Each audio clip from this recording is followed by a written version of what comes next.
Good morning, Vietnam! Boy.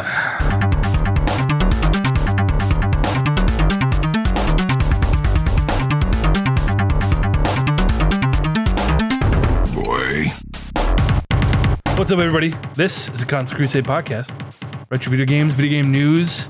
Today, just a little bit of something, a little bit of nothing. I'm EJ Olson. This is Nick Durheim. We're talking some things today. What are we talking about? Well, I mean, I don't know if you want to talk at all about the very little news that's happened in the past week, and neither of us have been playing any video games, so we decided to finally go to that very infrequently talked about subject of retro video games that we literally never talk about. Well, a couple of housekeeping items here. First off, I want to say, listen, I have been playing games. I just don't believe you. I finally started playing God of War again. That's true. You have been bitching about that a lot. Okay, can we spend 3 minutes on the God of War thing? Yes, I will time you. Okay, give me a timer and tell me when I can start here. I'm ready. God of War. I went into it week 1 with everybody else. Didn't want to miss that zeitgeist. PS4 exclusive. Okay, I have to justify the PS4 Pro sitting under my entertainment center. So I started playing it. I'm like, all right, it's pretty linear.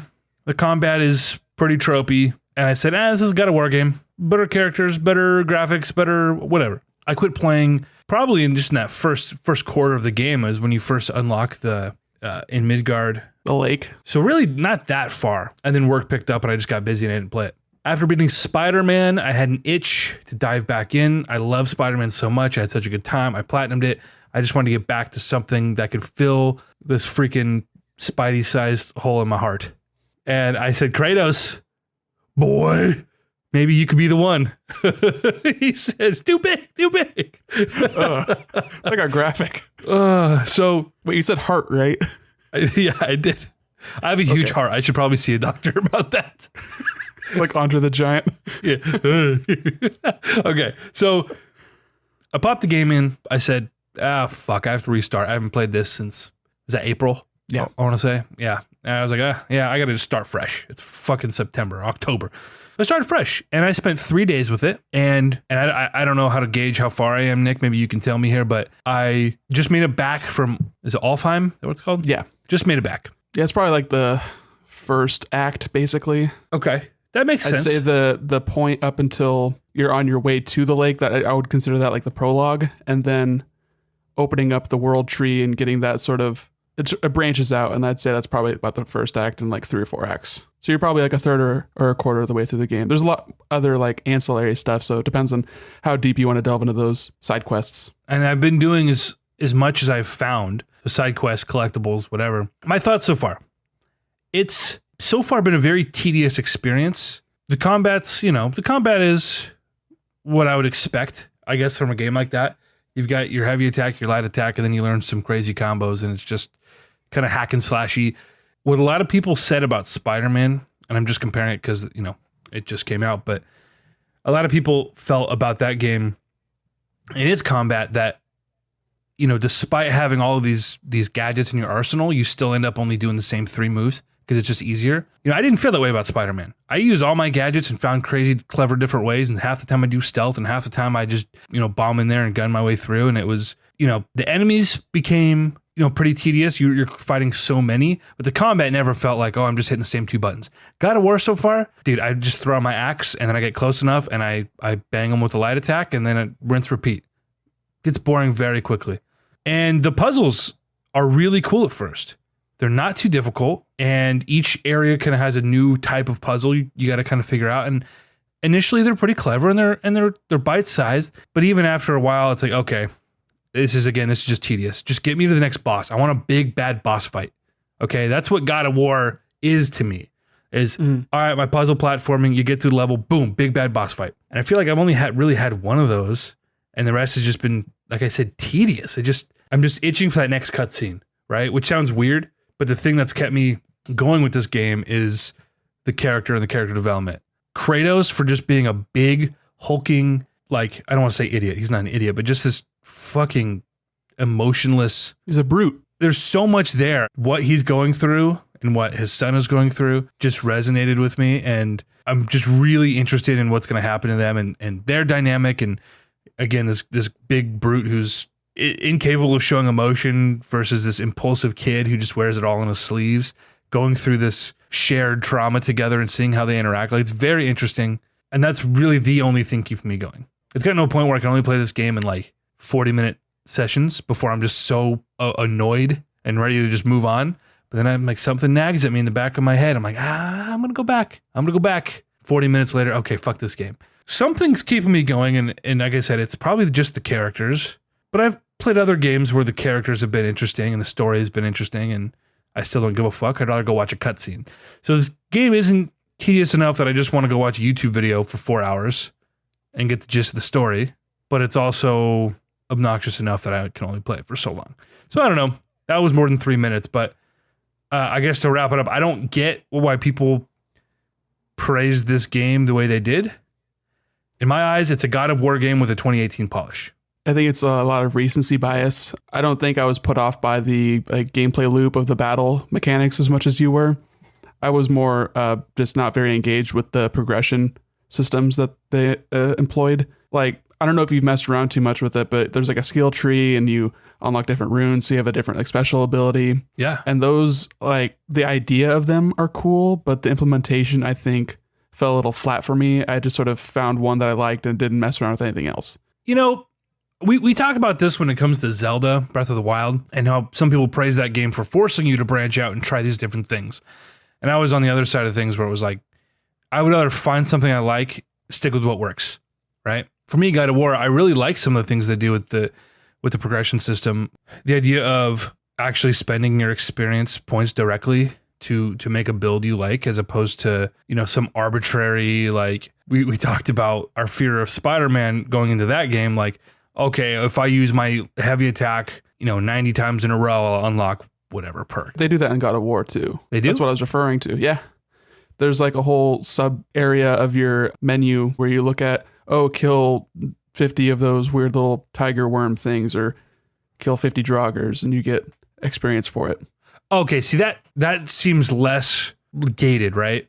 That's kind of a bonus incentive in my eyes. It just depends on how the game implements it, like what the economy is like with those points and right, how it scales.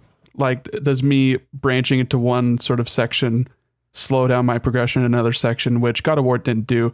Basically, I just maxed out everything. I didn't feel like I had to grind that out at all. It just sort of happened during my natural progression. Early on, I spent a lot of points leveling up Atreus because I utilized his arrows a lot, and then was mostly just like, level up the axe. I'm not doing hand-to-hand combat that much. So I didn't really feel like I was min-maxing, but at the same time, it didn't really incentivize me to try new things either. Again, in my eyes, it feels like that system, that's more of an incentive for those who want to dive into it, because I haven't. I didn't even know that was there. And I feel I'm already overpowered.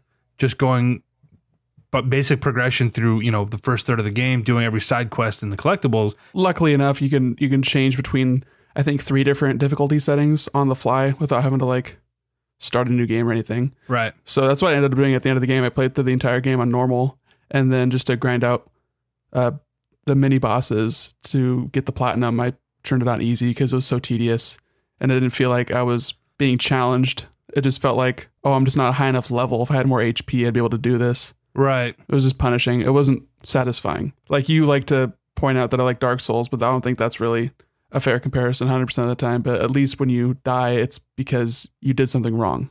I didn't have that learning experience from the God of War mini bosses at the end. So I obviously haven't got that far in God of War, but I know what you're saying. The thing about Dark Souls is that it rewards you for being patient and learning how to play the game and learning how to tackle each boss, right? It rewards developing that skill and the attention to detail. Whereas so far in God of War, it's a hack and slash game. Very true to its roots. From what I've talked to, like, other people who have finished the game and finished the bosses I'm talking about, their method of beating those bosses was basically cheesing them using a certain set of runes that I never used because I just didn't like them. Oh, yeah. And I'm very prone to min-maxing and finding the best way to do something and then killing the fun because there's no more challenge. So just based on me never really encountering that and getting any enjoyment from it, I feel like that speaks to it not being as good as it could be. I thought it was really well implemented from what they did do, and it seemed like a really good take on a God of War game that was more like a Zelda game, like Ocarina of Time. No, I totally see that. As someone, I very recently beat the first 2 God of War games, I want to say maybe 2015, I played the remakes or the remasters on PS3. And I felt the same way about those games where it was like, oh, there's some really cool stuff here. But by the end, it was such a tedious slog that I could only handle so much of it at a time. Those games didn't have the story or the characters that this game has, or the acting so far has been great. Characterizations aside, I just want to listen to Kratos talk, dude. That performance is awesome. Great sound design. It's a AAA game. It's the full package. Yeah. It's a really well put together game, and I hope there's definitely going to be a sequel because this game sold very well. Right. And I hope they just improve upon the combat system.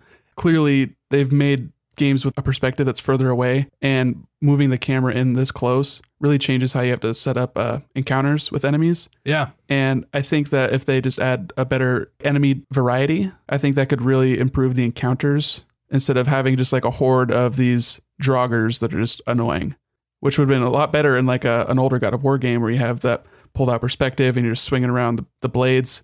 But now you're up close, you've got like an axe and you've got a really cool moveset. I like how you can throw the axe and then punch dudes. And also the targeting is a mess. It's really bad. Yeah. There's a lot of stuff that could be improved. Sure. Not the targeting, but like the lock on, you know what I'm saying? Right. You know, and I totally agree that when I'm looking at it objectively or I'm taking a step back and looking at it, I'm like, oh man, that's badass. I should feel like a badass when I'm doing this. When you actually get in and play, I haven't had that moment where I feel like, dude, I'm so powerful. This is so satisfying. The initial fight with, spoiler alert, if you're listening to this. For like the first 10 minutes of the game. Well, right. But who I assume is Baldur? Is that who it is? The stranger. Yeah. Is that his name? Is it Baldur? Well, yeah, but that's not revealed until like further than where you are. No, but I put it together because of some dialogue Atreus had, and I assume that's who it was. So anyway, that's why I said spoiler alert. Because well, I didn't know if I talked to people and they just assumed, oh, is that Loki? Oh, is that so-and-so? No, it wasn't Loki. Come on. Motherfuckers don't know their fucking Norse mythology, bro. So yeah, anyway. You should feel really cool. And right. That definitely, it did hit me. Like just the fact that it was one camera shot just kept it so much more engaging than your standard cut to black and then just a pre-rendered cutscene or that kind of thing. It was really, everyone throws around the term cinematic, but it was very, considerate. Yeah. And it was very deliberate in the way it takes the control from you and smoothly transitions it into a cutscene. Yeah. But then immediately gives you back the control without it feeling like, sometimes you exit a cutscene, you're like, am I playing yet? And you don't know, but every time it cuts back to you having agency over your character, it was flawless. That's super hard to nail, and they pulled it off so well. We talked about this in regards to another game, and now I can't remember what it was, but other games have tried to do that, where they want to keep you engaged, but they basically go to a cutscene, and it's like, okay, you put your controller down because it's a cutscene. The next thing you know, there's a QuickTime event, and you're like, what the fuck? And you're scrambling to get your controller and get your bearings so you can do this cutscene. That's a very cheap way of keeping people engaged. What I think God of War does really well, like you said, there isn't a cut to black. Because when that happens in a game, I put my controller down, I'm like, okay. I kind of tune out. But when it's woven so flawlessly like that, you're always engaged. And what I appreciate what they didn't do is, again, they're not just tossing these QuickTime events in just for the sake of it. Like, oh, this cutscene's gone on for a minute too long. Let's just press circle a bunch of times. Hand check. Right. They do that, but it doesn't ever feel cheap or that's out of place or that it's surprising you. It's always within the flow of... And Spider-Man did the same thing really well. But that's something that, now that I'm thinking about it, these are the kind of the first two games that I think have really nailed that seamless transition. And God of War, I think more so than Spider-Man. Spider-Man still had loading zones and whatever. Open world stuff. Yeah. But anyway, I'm going to try and finish it.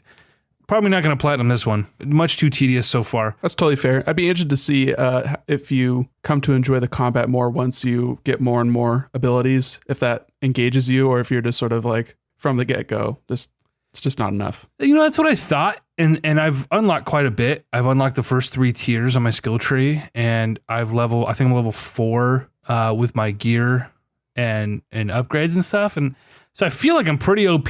I so far I haven't run into an enemy I don't just crush.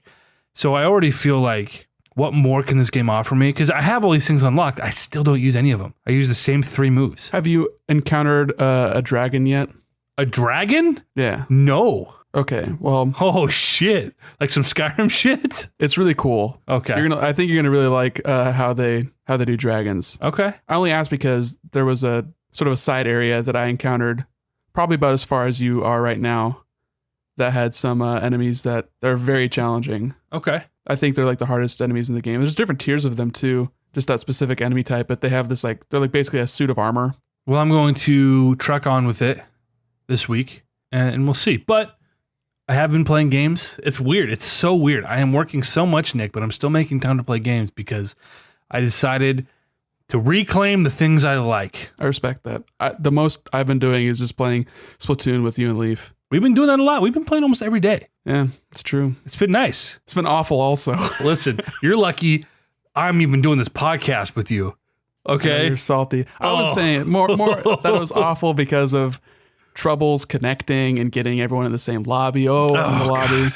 But I'm in with 7 other people that won't leave the lobby, and they're having a squid party, so they're just not even playing the game, so you have to quit out and try to join up. And we've got 3 people, we can't do league battles. We can do Grisco, but the third person disconnected. Grisco's closed now. We have enough people to do it. There's an obstacle at every turn. Nintendo just really doesn't want us to play that game. I just want to play with the boys. We hop in the server. We start having a laugh. Leaf is vaping, Having a cough. I just want to get down with the boys. And listen, a lot of the time when we're complaining, or when I'm complaining about Nintendo rather, because you're always very level-headed and pragmatic in your approach. Me, not so much. Well, I just like to try to give an opposite opinion just to challenge you, to have you voice your opinion more clearly. A lot of the times I actually agree with you, and I don't think okay. I don't think I make that clear enough.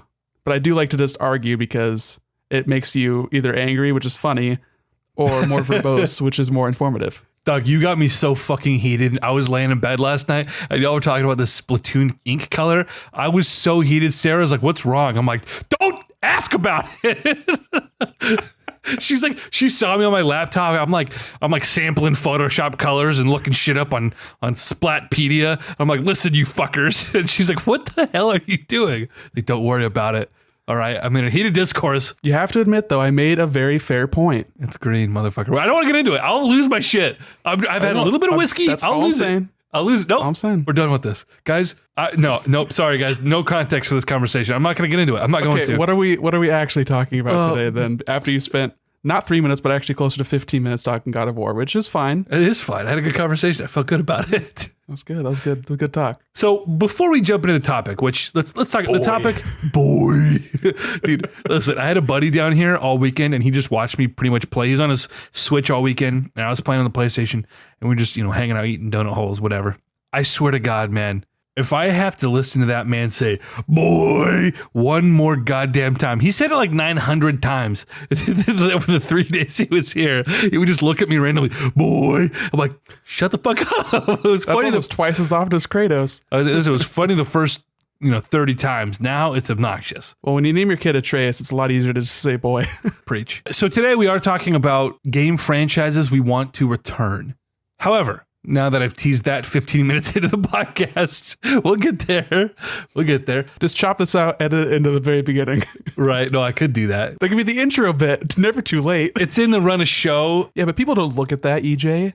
I'm having such flashbacks here, Nick, to a conversation we had last week. Yeah, I know. But anyway, we do have some listener mail today from our boy Leaf, who responded to the beginning of a discourse we were going to engage in last week, yet we never fully did. And I think the dam is about to break, Nick. And here's why. Leaf writes in, Paper Mario is as much a JRPG as Avatar is an anime. Of course, he also said Blue Avatar, not the Airbender one.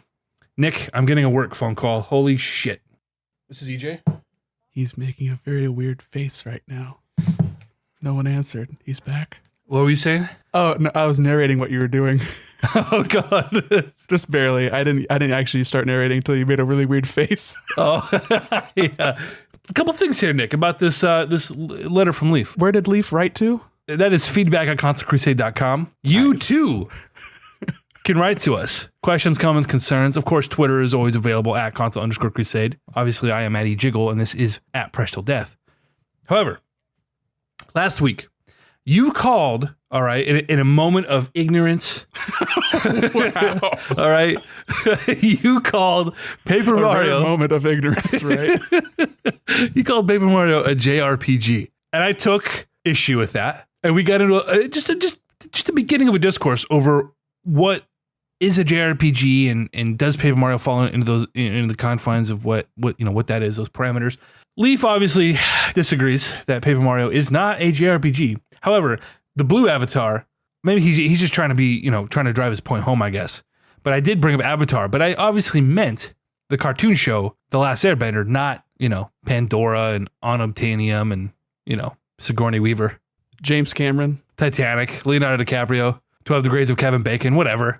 Leaf also wants to know who is getting Mega Man 11. I'll probably get it. You gonna get Mega Man 11? Probably. Nick, is that because you just need more cute red cases on your shelf, or is it because you want to play Mega Man? Can it be both? Yes, it can be. Anyway, is Paper Mario a JRPG? Nick, enlighten me. I know you've done some research. I haven't really done that much research. I literally just Googled JRPG right now. What is a JRPG by definition? According to Wikipedia, because they have a list of best-selling Japanese role-playing game franchises. And for the purpose of this article, a JRPG is defined as a franchise which is 1, considered a role-playing game by reliable sources and was made in Japan, or 2, made in another country, but otherwise the franchise would be difficult to differentiate from a JRPG due to having common traits found in JRPGs, such as anime/manga character designs, RPG elements, fantasy setting, and widely considered as being inspired or influenced by a JRPG. So that's interesting. This list is very JRPG, though. I mean, Pokemon. I mean, technically, yeah, but I don't. When I think of JRPGs, I don't think of Pokemon. Also, like Final Fantasy, Dragon Quest, Monster Hunter, Kingdom Hearts, Dragon Ball, Tales, Super Robot Wars, Dark Souls, they list. Very weird. Interesting. Yakuza, which is also kind of weird. The Saga series, Persona, Shin Megami Tensei, Yokai Watch. So it's tough, dude. I think it's such a broad sort of definition that, I don't know. Where else can I Google, what's Urban Dictionary say? Is that a good enough source? Very reliable. JRPG, what? You're going to get some very disgusting results. Is, oh God, I don't want a Steam community off-topic conversation. Please God, no. IGN boards.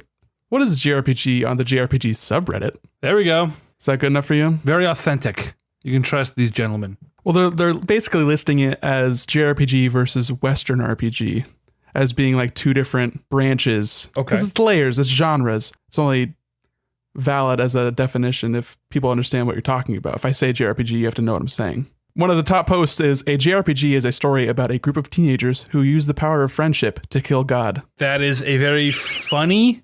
It is funny. There's a lot of those. and out of context, sort of broad sweep of the brush there. +1 for, humor. A JRPG is an abbreviation which stands for JRPG, a small rodent-like creature living within the southern region of the Himalayan mountains. Oh, JRPGs. It's also my favorite image compression format. JRPG is my favorite sex move. Ooh. You heard it here. Go back to Urban Dictionary. Tell me what a JRPG is. Anyway, I also got an answer from Andrew. He said, I asked, is Paper Mario a JRPG? Please give reasons why or why not. Andrew says, I would say yes, but barely. It's more of a turn-based adventure game, which I think is a little bit disingenuous. I think that fits closer to the later entries in the franchise because they do deviate a bit from the turn-based leveling up combat, which is very JRPG in my opinion. Nick, I don't want to go down this rabbit hole too deep here. You started this. I know I did. Because honestly, at the end of the day, this isn't like green versus yellow splat ink. All right? I don't really feel passionate about the JRPG genre the way I do about color wheels. But I would say JRPG is as vague a genre or subgenre as RPG anymore. RPG, Assassin's Creed's an RPG, as you like to point out. Well, yeah, the new ones are much more so because they take so many cues from The Witcher now. The Witcher's an RPG. I mean, that has, a proper level system and... Well, so does Assassin's Creed now. I haven't played the new ones. Yeah, that's what I'm saying is now they are. The last two games have been very closely aping The Witcher from all comparisons I've heard. And that's fine. I think that's okay. That's what that series needed. And obviously, like I said, I didn't play Origins and probably won't play Odyssey, but that's what those games needed. They needed more of a progression system and they needed a better combat system and they just needed more depth in that regard. But as far as Paper Mario goes, JRPGs, it's obviously a broad term and this technically falls under it. It's interesting that he said it's an adventure game with turn-based combat. Like when you think of adventure games, I think of old PC games, right? Point and click adventures, right? Monkey Island. And then you look at something like Paper Mario and like in a weird way, there are a lot of similarities there. Nick, you look frozen. You look very frozen. I think I lost Nick, everybody. Microwave, dude. Is that what happened? Yeah. Shit, man. Anyway, Paper Mario is an RPG. Listen, I acquiesce to your knowledge here. Nick, you're right. It's a JRPG. Yeah, I mean, it has all the trappings of a JRPG. You've got a party system. You're leveling up. You're distributing your stat points into distinct categories. You've got your badges that are similar to equipping like armor and items. You get upgrades to your hammer, your boots. It's got all the trappings of it. I'm convinced. You just convinced me. You eloquent son of a bitch. I'm in. Paper Mario is a JRPG. Leaf, you're wrong. I was always on this bandwagon. Either that or Leaf just truly believes that Avatar is an anime. That would be very concerning. I feel like we could have an intervention pod to address this specific issue. However, now that we're 40 minutes into this podcast, 35 minutes into this podcast, listen, Paper Mario, this is a great segue, Nick, and I'm ruining the segue by calling it a segue. Paper Mario is on my list of franchises that need to return. Nice.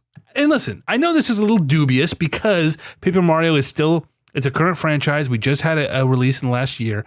As we've talked about before in this podcast, I don't just mean Paper Mario, the name, Paper Mario, the aesthetic, Paper Mario, the game, bro, the game. Not the game, the game. 2 games. I still need you to play Thousand Year Door one of these days. I got the first couple stars in that game, and I just didn't have time to go back to it. But I appreciated what it did. It just refined everything from the first game, and I appreciate the shit out of that. Really added a lot of depth with the partners, giving them their own HP meters and sort of giving that a little bit more depth. They felt less like a party trick. Nice. Yeah, right. Less of a, not thrown in, because I didn't feel like anything in the original Paper Mario game felt pasted on or anything. Mm-hmm. But fleshing it out makes them feel more like a part of what you're doing and less of a weird combat trick. We've talked about this before. We know what happened to this franchise, and Nintendo coming out and saying it, Miyamoto saying at different times how they really want to differentiate the Paper Mario from the Mario Luigi series, which is essentially what Paper Mario is what the Mario Luigi series became, and it still is. But those games, there are a lot missing from those games. And I think the big one is obviously the aesthetic, but like you said, some of the party mechanics. Like in Mario Luigi games, it's just you and Luigi. Yeah, and I think they expand that a little bit in Partners in Time, but I never played that one. I've just seen screenshots where it's you and the baby selves. As far as, are we ever going to get a real Paper Mario game? I don't think it's likely. I do think that we're going to get Paper Mario in Smash. I'm convinced of that. But if that does happen, I hope that sparks some interest in people to... Although at this point, how are people going to play this franchise? There's no way to go back and play those games anymore. Yeah, if only there was some way that Nintendo could sell old games to you again. Which they've shown that they don't want to do that. Right, exactly. Very disheartening. They don't want to do that, and that doesn't make any sense. Especially on a platform that's so capable, and it's a handheld, so you have all the pros of the 3DS Virtual Console without any of the drawbacks of having the new 3DS to do Super NES games for some reason, even though that's not even a hardware limitation. It's just a weird... Is that a selling point for the new 3D? I don't know. Weird stuff. There's nothing holding it back. The Switch is totally powerful enough to play up to maybe even GameCube games. I don't know how good their internal emulation would be with that. They've never sold GameCube games on a Virtual Console before. Right. The Wii and the Wii U could play them natively, but that was before they're really too invested in selling their games digitally, really. I mean, Wii U, you buy all your games digitally, but that was kind of like a first for them. I don't have hope this franchise will return, unlike a couple of the things on this list. I look at this list and realistically... There's a future for most of these games. Paper Mario, as far as its original incarnation, I don't think we will ever see. Just because Nintendo is so stubborn, and when they have their mind set on something like, listen, Paper Mario is never going to be an RPG because we have a Mario RPG. End of story. We have it. They sell. Why do we need 2? We want to make Paper Mario its own thing and have it stand on its own, which I get as a principle. It totally makes sense. I totally understand it too. But it just sucks because I love the first Mario and Luigi, but I just loved the first 2 Paper Mario games so much. And it was so interesting how they branched out and added new characters, which Mario and Luigi also did. Yeah. Having it set in a different kingdom and having all these different unique variations on enemies and new enemies. That's just so refreshing in a Mario game that's not It doesn't look and sound like every other Mario game. Right. No, and I totally appreciate both those franchises for doing that. But Nintendo looks at it, and again, this is Nintendo just being so out of touch, as they always are. They look at it and say, well, Paper Mario didn't sell, and Thousand Year Door didn't sell. But Mario and Luigi, those games sold. Without looking at why they didn't sell and why the other ones did sell. The N64, it was one of 3 RPGs on a machine that you were selling to children who didn't care about RPGs. Yeah, it's platforms and its timing. Like Paper Mario came out 2000. That was at death's door for N64. Right. 2000 Year Door, I think, was 2004. So, but then you look at a system like the Game Boy Advance, which sold 80 million, or you look at the DS, which sold 120 million, right? Or how much did it sell? DS? Yeah, about 150. 150. Yeah, I mean, just absurd. Yeah. So like, yeah, those games sold better. Your install base was much, much larger. The people who own these systems, and again, like you said, timing. In their eyes, they say, well, Paper Mario didn't sell. But they've still made Paper Mario games. They try to do like a different thing where it's more of a story-based kind of pseudo-platformer, pseudo-RPG. It's like very, very entry-level. You don't really have to worry about stats or having your combat mechanics really nailed down. Right. And Super Paper Mario, I think, is actually a very interesting game, and it's not a bad game, but it's just, it doesn't capture the same sort of magic that I felt from the original 2 Paper Mario games. And I haven't played anything post Thousand Year Door. I haven't had any interest. I don't want to play another Mario platformer, regardless of how cute it is. I just don't want to. I wouldn't say that Super Paper Mario is a platformer. It just has more of those kind of trappings within the gameplay. And it does do interesting things. Like the base mechanic of the game is that you can view it from side on and progress like a 2D platformer, or also switch it so you're viewing it from like the left or right side, so then you can navigate that way and find secrets and that kind of stuff. But it's a much more in-depth story than your standard Mario game. It just wasn't special. I kicked us off with this Paper Mario thing. It's a franchise we want to return, even though it never really went away. It's just evolved to a point of no longer resembling the game we fell in love with. But what else do you have in your list, Nick? Well, let me perfectly segue into one of my entries, which is Super Mario RPG. Okay. Which is completely different than Paper Mario in that it was made by Square. But at the end of the day, how different is it from the other Mario and Luigi RPGs, other than maybe an aesthetic? Well, I wouldn't even say that it's different. It's just that it started it. I believe in Japan, Paper Mario is called Super Mario RPG 2. Yeah. And Super Mario RPG does set the tone in a lot of ways. Mario never really had like a story to it before. So it's the first game to really introduce that. It introduced Bowser as being like a goofy character, which is kind of stuck around for every other game that Mario's even ever had. So, and it introduced in the combat active like button presses to make your attacks have more efficacy, which I think is incredibly key and is criminally underused in other RPGs. It gives you more agency over doing a better thing. It rewards you for paying attention. And it's just fun to get the timing right, and you get a cool little extra animation. You do more damage. Right, and it takes, in a lot of ways, it helps remove the grind. The trappings of a turn-based strategy RPG, as fun as it can be and as engaging as they can be, as far as, you know, making the right build and trying to min-max like this attack, you know, in this enemy type or whatever. At some point in any of those games, you fall into a routine of just the grind, where you're not engaged because this isn't challenging, but you have to do X, Y, and Z to progress in the game. So it just becomes a slog. And you're literally just hitting A for X amount of hours until you can move on to the next part of the game, right? Yeah, it just turns into a mini navigation mini game with animations. Right. And I think that, like you said, that definitely takes a bit of the edge off. And they did hone from Mario RPG into Paper Mario. Like Mario RPG, you actually had equipment. Like you bought different overalls in different towns. All right. You got different hammers in the overworld. And there's like a legendary weapon for each character and all that kind of stuff, which I don't think is necessarily what makes those games good. So I'm glad that they whittled it down. But I think what's so special about Mario RPG is that some of the characters that they introduced, they've never been able to use again because they're Square properties. And Nintendo, as a collaboration, let Square keep those characters so you don't get Geno in any other game, even though he's a fan favorite and he's been like referenced in other games. Right. Like there's a reference for him in Mario and Luigi in like some weird little mini game.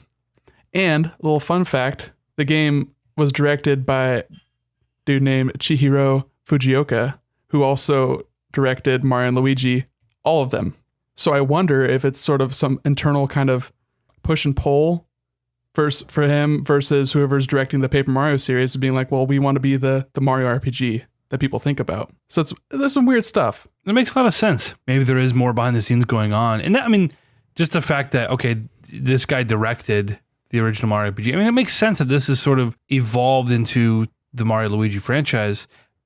But I don't, again, it all goes back to I don't understand why we just can't have both. They both can do different enough things, and aesthetically they're different. And at this point, after all these years, dude, if you put out a proper Paper Mario RPG on the Switch, you were going to sell like gangbusters. And they even tried to do a weird crossover with Mario and Luigi Paper Jam, but I don't really remember that succeeding very well. Not at all accounts. I didn't play it. I haven't been as active in the Mario and Luigi series in general, so I can't really speak too in depth about that. It came out so late too. It came out 2 years ago. The Switch came out 2 years ago. The Switch came out last year, dude.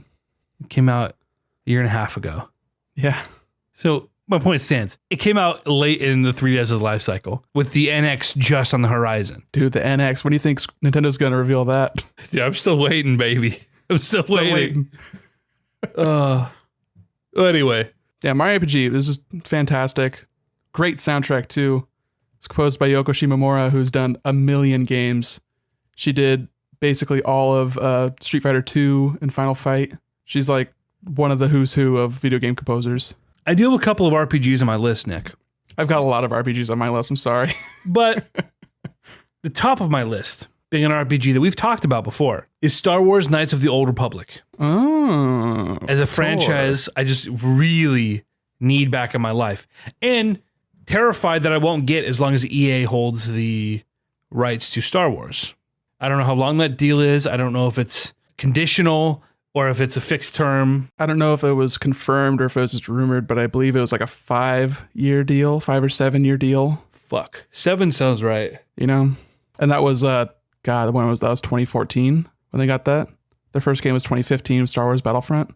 Yeah, it makes sense. Because when did Disney buy Lucas Properties? 13, I want to say. So yeah, it's probably when they dissolved that studio. It's when 1313 got shuttered because that was just a money sink. Adds up. Yeah, it's shocking that we never got another game in the series. BioWare's just getting the whip cracked, making all them Mass Effect games and Dragon Age games. Well, so BioWare made the first KOTOR game, which was a massive success. Right. Came out on several platforms. Sold was that very Microsoft well. published? Because I know BioWare and Microsoft did have a working relationship before BioWare was bought by EA. Like, Microsoft published the first Mass Effect game. And I believe KOTOR was an Xbox exclusive for console, right? Yeah, so it must have been Microsoft because it came on Xbox and it came out on PC. But KOTOR 2, and again, this is where I wonder how much of this impacted, the reasoning behind not getting another KOTOR game. Or maybe if it was just the transfer of licenses and it just timing was wrong and it just never happened. I don't know. But KOTOR 2 had a lot going for it, but what happened was, so the second one was developed by Obsidian. BioWare had nothing to do with it. Again, for what reason, I don't know. The classic Obsidian handoff. It's honestly happened how many times? I mean, and this is what Obsidian does. They come in and they make what a lot of fans deem to be the best in the franchise. They're like RPG mercenaries. Right, well, they come in and they do just enough to be like, wow, this is amazing, but then there's always the gotcha. Or something's not right. Deviates. It's not my Fallout. It's not my KOTOR. KOTOR 2 was, in almost every way, the perfect sequel. But what happened was they wanted to rush it out early to hit the holiday rush.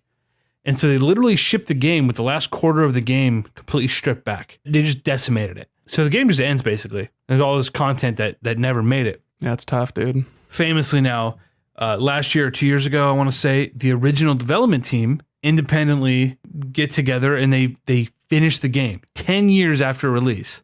Yeah, I remember hearing about that as like a unofficial mod pack that finishes the game. Yep, the cut content That's mod. so cool.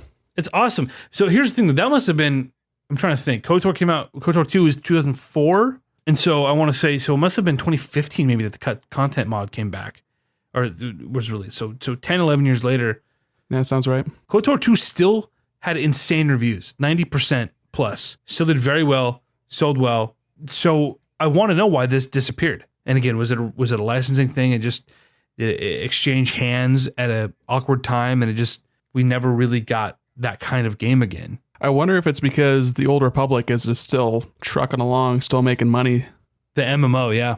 Yeah. Well, I remember being so excited for that. That was 2011. It's either that or I wonder what the how tight the leash is that Disney's holding on Star Wars properties in general, how difficult it is to work with that, because it's very, from all accounts I've heard of, it can be very difficult to have that back and forth and have that established communication line to be like, hey, we want to do this. Can we do that? And then they start working on it. And then higher ups say, oh, no, you can't. Or they say you can, but then they change their mind. Like, it becomes a whole nightmare. Terrible for anyone actually trying to produce anything over there. It's strange because what do we really know? There's a couple of schmucks on a podcast talking about the things we like. I don't know. Right. But it seems like, I mean, this game is hugely popular, sold terribly well. They released it on fucking iPad, for Christ's sake, the original one. And it still remembers so fondly that I feel like if you made a KOTOR game, you were going to print money, especially in the age of, like we talked about, Mass Effect. And by all accounts, I feel like Mass Effect fills that role of being like a spiritual successor to KOTOR. But with that, they have control over it and they can do what they want creatively, and they have the rights, so they don't have to pay anyone else to make that game. Well, they don't anymore. I wonder if it has something to do with that. That whole team got moved on to another project, and some other team made Mass Effect Andromeda, and it was a disaster. Yeah, people come, people go. It's hard to like keep track of all that kind of stuff and see who was really the impetus behind creating those games in the first place. A KOTOR 3 would be really cool, and I think you'd be over the moon if that got announced. Oh my God. Just do a KOTOR remake. Relaunch the universe. Yeah, just a remaster even. No, I'm happy with that. I want a full remake. Like, I ground up. Okay, I need the fucking crash treatment. Use the Andromeda engine. Honestly, that's not terrible. It's just do some halfway decent fucking face capture.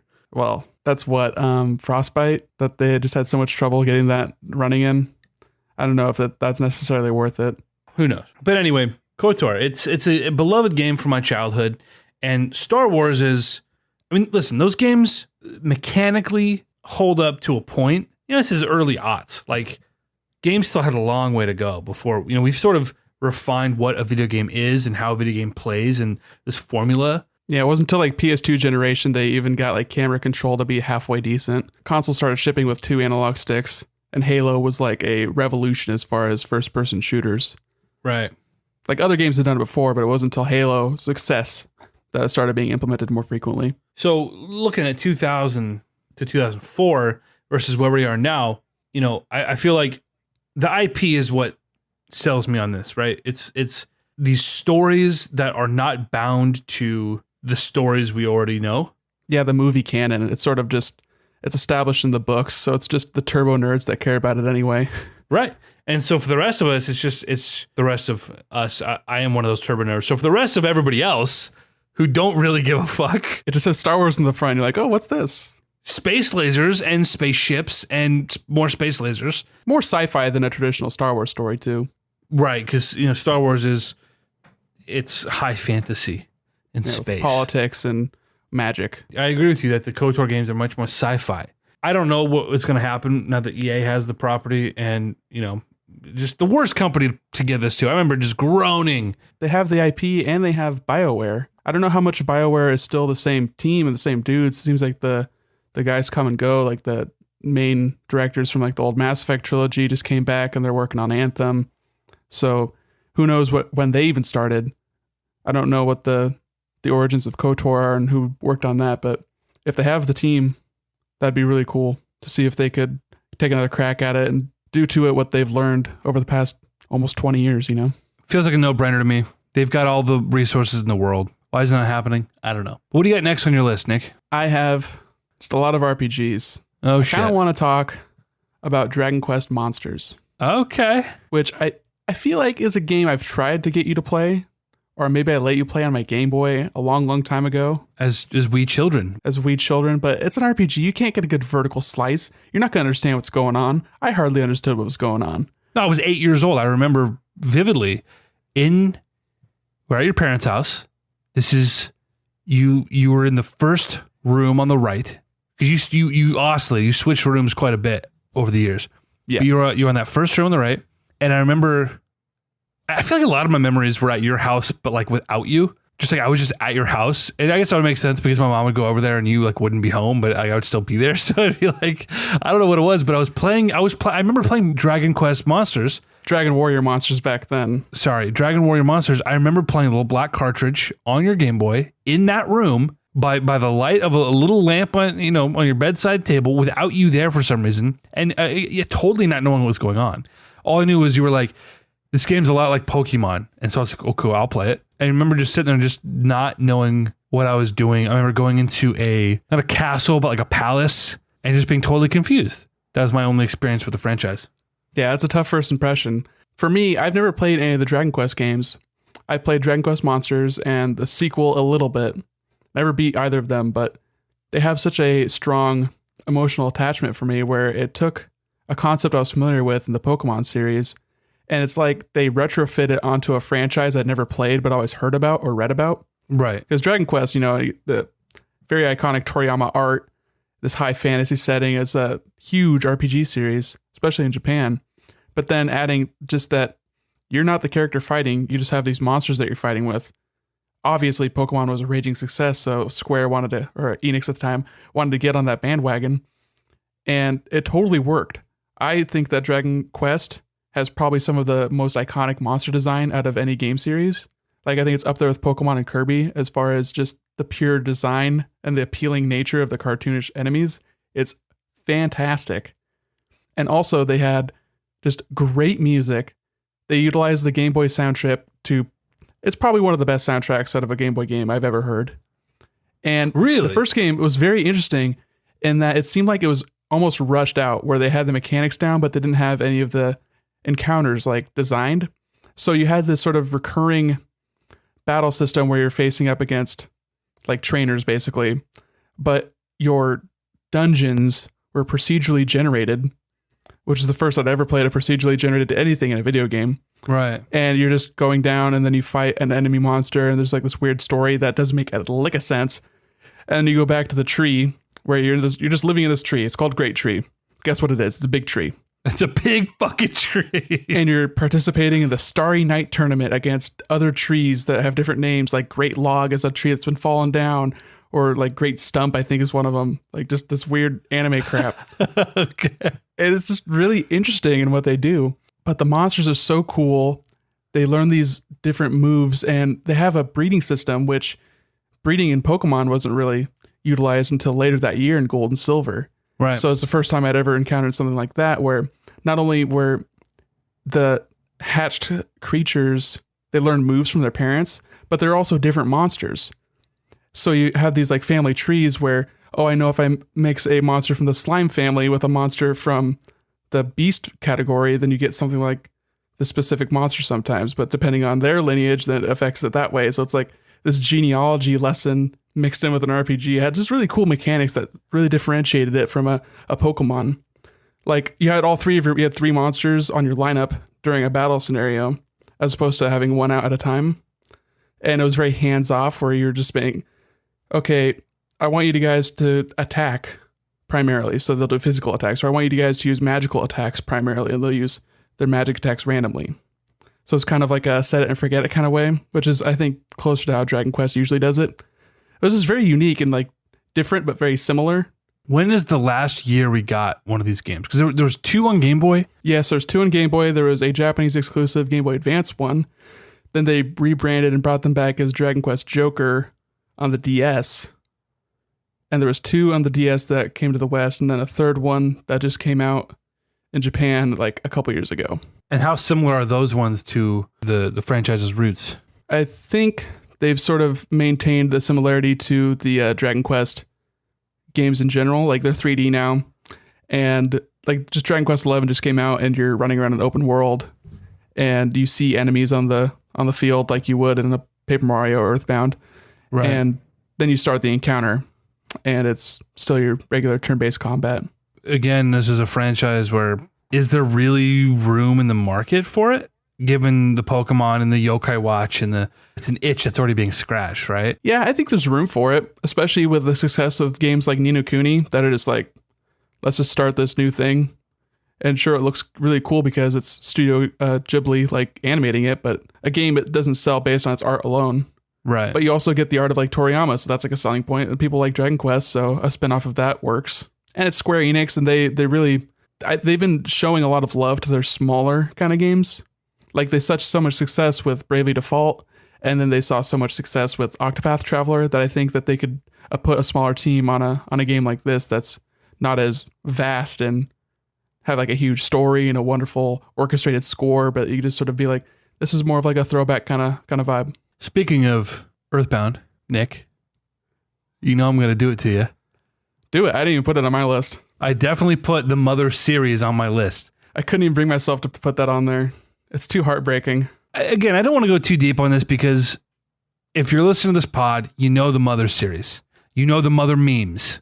Okay? We talk about it on half the podcast we've done. We've talked about Reggie lighting that guy on fire and the little robot chicken claymation bit at one of their E3s. So perfect. So great. There, I feel like, is absolutely room for this kind of game. And not just because of the hype surrounding the past iterations and the clamor for a port of a game that everybody's already played anyway. Why do we need to give Nintendo our money for it, you know? But the idea of this quirky, like, modern, you know, it's set in this modern era, like, just this weird RPG where it doesn't take itself too seriously, but at the same time, taking itself seriously enough to, like, tell these nuanced and sometimes emotional stories, given the nature of those games as far as the platform they're on, the aesthetic, and just the scope. They're very small games, right? There's nothing like them. And Mother 2, Mother 3, I didn't play the first game in the franchise, though it did get a Wii U release. Is that right? Yeah, it came out on a Virtual Console as Earthbound Beginnings. Right. And it's not dissimilar to games, you know, like the Tales series or the Final Fantasy series, where every iteration, it's not tied to past iterations. It's its own story, their own characters, its own entity within this franchise. But it isn't. Mother 3 is a pure sequel to Mother 2. A pure sequel? Yes. The main baddie yes. stems straight out of Mother 2, yes. But the scenario, the characters, everything's different. But it takes on like similar themes. It's sort of an interesting like time skip almost. No, yeah, I get that. And I'm fine with it being in universe, being the same thing, but like we're not following Ness around. Yeah, okay. That's valid. Yeah, it's in universe. It's similar. There are some similar characters, but it's the same as some of the other JRPGs out there. Final Fantasy games are tied together peripherally. Final Fantasy lore is super weird. I just think it's a little bit more connected than that. I agree. It is. But because it's different characters, it's a different story. Like, it works. And to do a sequel, you kind of have the freedom to do anything you want. Realistically, you're not shackled by the prior entries. You can kind of do what you want, and it's this very unique setting. It's a Japanese love letter to 60s and 70s Americana. It's super weird, just like psychedelic Beatles references the RPG. If ever there was a time for something like that to return, it's now. Tell me that wouldn't do well. It totally would. At the end of the day, it's all relative, and a niche JRPG doesn't sell as well as a fucking Mario port, right? And so that's why we're not getting some of these games. Also, the creator behind it disinterested in ever doing another sequel. Okay, it's not his fucking IP. I know it's not, but like that does hold some sway. But he's also said that like the next Mother game should be a game made by fans, not by him. So That's a weird thing. That's a very weird thing. Iwata was integral in getting those games out and working on those games. Yeah. And I wonder if anyone wants to try and pick up the mantle after that also. It's very complicated. It seems like there's probably some political, like internal politics kind of reasons why Sure. Mother 3 doesn't get an official English translation or even giving hope for a sequel in the franchise. Yeah. Well, it's interesting, you know, all the things that I lambast sort of American game developers and our capitalist nature and how that influences the game industry and, you know, for running better or series for into worse. the ground. Right. And I feel like I lambast the Japanese, their culture, doing the opposite. doing the exact opposite. They're on the complete opposite end of the spectrum. And Exactly. there's a middle ground there. It's very rare for a creator to occupy that space comfortably. Because every consumer is different too. Like there's people that only play Pokemon games, so they're fine if they get the same Pokemon game every year because that's all they play. It's difficult to appease all audiences in that way. It's very interesting that the game creator has so much stock. He sold the concept, like he pitched it to Nintendo for Mother, the first one, and that had a awful development cycle, Mother 2 had a tortuous development cycle. Mother 3 took forever. It was developed for N64, then it moved on to Game Boy Advance. Like, it was almost worked on for DS, but they just said we need to shit or get off the pot. Yeah. Like, they've had so much trouble even making those games. I can understand why they're saying I don't want to do another one. So now it's like, hey, guess what? It's 2018.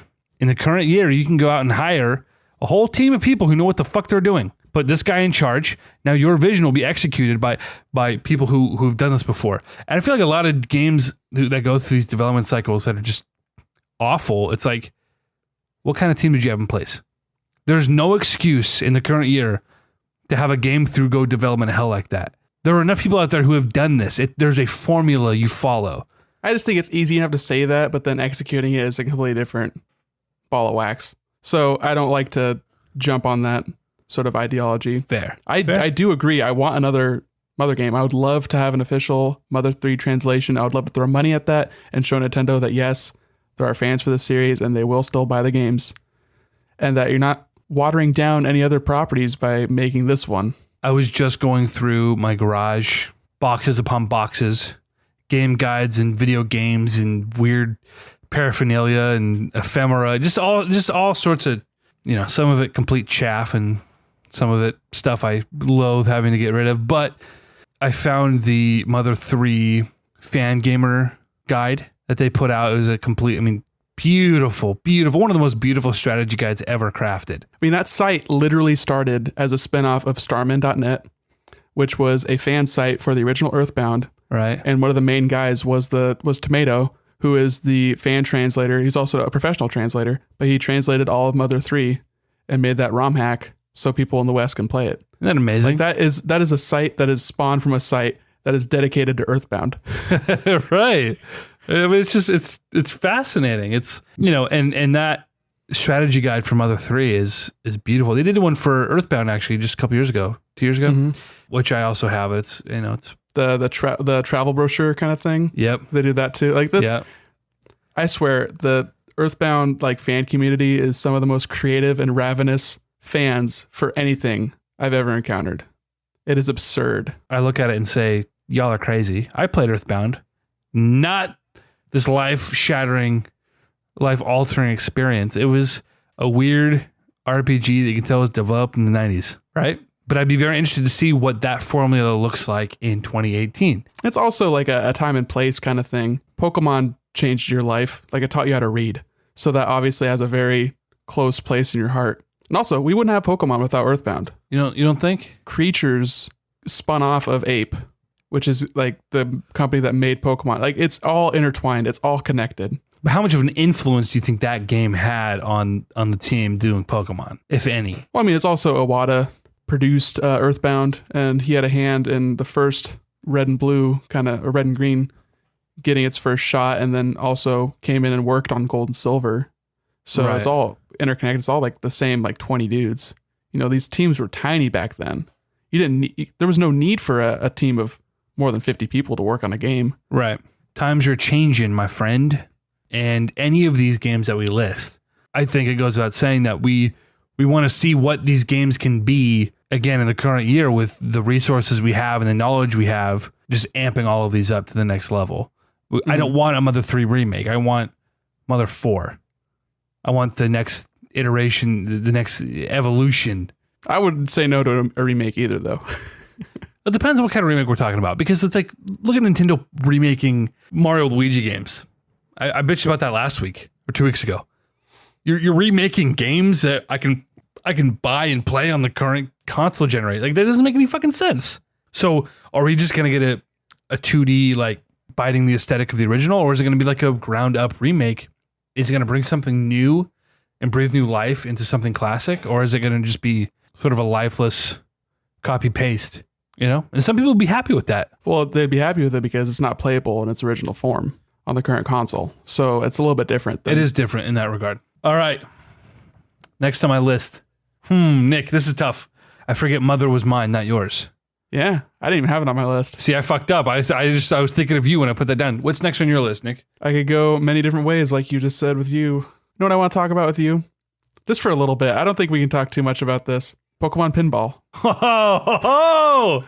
Oh, Nick. I can't tell you how many fucking hours of my life I put into Pokemon Pinball Ruby Sapphire. Like, That shot you straight to the heart right there. hundreds of hours. I am not kidding you. I played that for 2 summers straight. That's all I played. Carrying my Game Boy around on road trips, playing it by freaking moonlight in the basement through a sliver in the fucking blinds downstairs. That's all I played. Just trying to get that high score over and over and over. Yeah, and I was playing on Game Boy, the Game Boy Color weird black cartridge with the Rumble Pack thing. Weird iteration. Rough roots. Weird, but early. I mean, that game came out I think it came out before Pokemon Yellow in the West. Like, it just really hopped on that Pokemon bandwagon early. Right. But I don't know. It was the first pinball video game I played. And by all accounts, it wasn't like a great pinball game, but it was just so cool playing with the Pokeball and having the mini games where you're trying to catch Pokemon and like having that progression. It was very interesting and unique. And I don't know if they necessarily need to make a full-on Pokemon pinball game, but I think it'd be cool just to like license out the characters to a company like Zen Pinball or Pinball FX and just do like a series of Pokemon boards where you have like that progression and you could do some really interesting things where you have encounters with wild Pokemon. I think that would just be really cool. I would rather it be an in-house thing and have the Pokemon Company do their own thing. Sure, I'd rather it be that, but I just have low expectations because that's how I am. That seems weird to me. Doing a Pokemon skin on their own board with their own rule or with an existing rule set, like that just seems weird to me. Give me something fresh. Give me something unique because that's what both Pokemon Pinball games did. You know, they brought their own thing to the table. They just had like not good physics, and it was just a kind of boring board that you had Pokemon encounters. It was very bare bones as far as pinball goes. And these pinball companies these software companies that make pinball games, they try and get like the best physics they can, and then every board is a completely, bespoke experience. I haven't played a modern pinball game, so I'm not good at pinball. Oh, I just like Pokemon pinball because Pokemon's cool when I was a kid. Did you play the Ruby Sapphire iterations? Yeah. Well, the one iteration, yeah. Sorry, yeah. And it's so cool. The pinball is a Pokeball. Oh my God, it only makes sense. Right? It only makes sense. They're both spherical. No, it's that's a game that I played only a couple years ago for the first time in ages, and I played it and said, this is as fun as I remember. Picked it back up like a bad habit. This was summer 15, I want to say, and I went on a few road trips that summer. Yeah, because that's when you got me to play Animal Crossing with you again. Was that summer 15? Yeah. That was 3 years ago. Time flies. Yeah, dog. I don't say that enough on this podcast. We're old. Yeah, guess what? We're not young. But we are. But we also aren't. Dude, okay, listen. That's a complete aside here. You know, my buddy is down here in Eugene this weekend, and he's telling me about a show he just went and saw. And he was like, oh, man, I was on Twitter, and they said happy birthday to their new guitar player, and their new guitar player is 25. It blew me away. He's so young. And I looked at him and said, buddy, 25 is not young. We're fucking old. Like, you haven't realized that as a 27-year-old man, we're not young, and just because someone's your age doesn't, oh wow, he's my age. That's amazing. No, he's 25 years old. He's a grown-ass man. Like, it's not a 17-year-old kid, it's a 25-year-old ass man. Yeah, and when we're all in high school, the bands we were listening to were all like 20-year-olds, so it's interesting to hear, oh, so-and-so band that I've been listening to since I was 15 hired a 25-year-old guitar player. And it's like, that's not that weird. It makes a lot of sense, actually. It's just interesting how, as we get old, we don't realize we're getting old. Yeah, you just don't want to end up looking like that the old man guitarist from Norma Jean, who looked like he was in his 40s when everyone else was like 25. You know what's funny? He literally was talking about Norma Jean and then a new guitar player. I swear to God, dude. That's really funny. He's 25 years old, But buddy. the guy finally retired, get on Social Security. Listen, I don't know who you're referencing. I feel like You just have to find like a poster lineup, and there's one guy that looks like Dwight Schrute, but with long hair. Oh my God, really? Yeah. So can I go through some of my honorable mentions before we get to the last one or two I want to talk about on my list? Yeah, sure. Just because these are games that I would love to see back and we could talk about, but we're an hour and a half in and we got to move it along. I really want to see the return of Disney platformers. I mean, I'm just thinking of all the Disney platformers I absolutely loved. I was not expecting that. Tarzan or Aladdin. Tarzan. Dude, Chip and Dale, fucking DuckTales. Like, just all these great weird platformers with Disney So Capcom IPs. mostly. Right. And they did just do the Saturday Morning Cartoon Collection not too long ago, which I didn't buy. What did that didn't come to Switch, did it? No, I think it hit 3DS. I think that was. Okay. I think it came out around the time Switch was coming out, but Right. I think it was the holiday before. Okay. I think it was end of 2016. I wonder how that was. People seem to like it. It had a cool kind of like rewind feature where instead of having save states, you could just be like, you could rewind back like 30 seconds of game. I don't think I would prefer that. Monkey Island games, Nick. Yeah, I was just listening to a podcast and they're talking about how Telltale had the Monkey Island rights Right. for a while, and both of those things are dead. Unfortunately. Well, and at the end of the day, I don't blame Telltale for never having utilized that IP. Well, I mean, they used it. It was just a weird time for them where they were making the Sam & Max games and That was a they were long just doing time ago. more traditional adventure games, not like the story ones. No, and what I just mean recently anyway. Like, why in the last 5 years we didn't get a Monkey Island game? Well, because they had Marvel games and they had Walking Dead and they had, whatever. I wonder if this is on your list. Castlevania. It's not on my list, no. It seems strange that a franchise that we've gotten consistent games from up until 5 years ago. About, yeah. Lords of Shadow and like those two 3DS games. Yeah, not exactly Castlevania games. There was a reason Right. that franchise died. Sad when the best thing to come from that, from a franchise held in such high esteem like that, the best thing to come from that in the last half decade was a Netflix series. You know? And it's Konami, They've Yep. really backed off from video games in general. Not pachinko enough for them. I don't know, they're doing that combo pack for PS4 that's got Rondo of Blood and Symphony of the Night. So maybe if that sells well enough, they can put some weird tiny team on making a new game in the franchise. Maybe to try to stick it to Iga as he's trying to put out Bloodstain next year. Right. Spiritual successor to Symphony of the Night. That game I feel like is going to be pretty okay and it's going to do well. Yeah, it's probably going to be okay. Hopefully it doesn't pull a Mega Man or a Mighty Number 9, excuse me. No, that game was a disaster from its inception. There are still people waiting on Kickstarter promises Yeah, well, in 2018. their fault for thinking that was even possible. But you know what they did? What Blade-Stand did well is they released the NES clone on Switch. Well, it was an Inti game, so I mean, Inti helped with Mighty Number 9 also, but I don't know what they worked on for that because they had that weird spin-off, Mighty Gunvolt Burst, which is Right. pretty cool. That's more like a Mega Man game, and then that was sort of like a combo of Mighty Number 9 and Azure Striker Gunvolt. It's kind of interesting. I just mean, even if Bloodstained is awful, I'm just saying they did the right thing by putting out this game that did really well critically. Curse of the Moon was really cool. That is, I think, going to really help them, in the court of public opinion anyway, in the lead up to marketing to this. It's people are going to have good things to say about the creator and the franchise and the name Bloodstained, right? Right, and I think that also lends more possibility to Castlevania being revived just by virtue of, hey, this competitor that's 100% aping what the old games were doing succeeded and did really well. Maybe you want to look at trying it again. I look at, Konami, just, what's the meme with, what's his face shooting Hannibal Buress? Oh yeah, Eric Andre. Yeah, he's like, in whatever the meme, it's basically like, he kills a guy and says, why did so-and-so do that? Looks at the camera like, what? How did that happen? It's like, that's Why did Konami. Castlevania open up? Yeah. Konami fucking reached back and just murdered the fuck out of Hannibal Buress and was like, Capcom, why'd you kill Hannibal Buress? Like, you know what I mean? What they're looking at now is looking at Capcom. They're saying, this company has completely revived itself. Yeah, and they were kind of on a similar trajectory for a little bit there. Totally, 5 years Real ago. trouble, internal politics issues. They have Inafune leaving. Yeah. Like Konami saw the same things with Igarashi and Kojima, but they just decided to double down and stick to the weird health spa and pachinko stuff in Japan. And they've been profitable. I don't think they've been in the red at all. I think they've been fine. It's just that we love video games, so we want them to continue on that path. Yeah. They've got so many cool franchises too. Just Metal Gear and Castlevania alone is huge for them. Huge. Still got like Contra and Gradius. People still like those. In my research for this, I made my list of the games I wanted to see return. And then I went to do some research to find like what franchises are technically dead. What haven't we heard from in a while?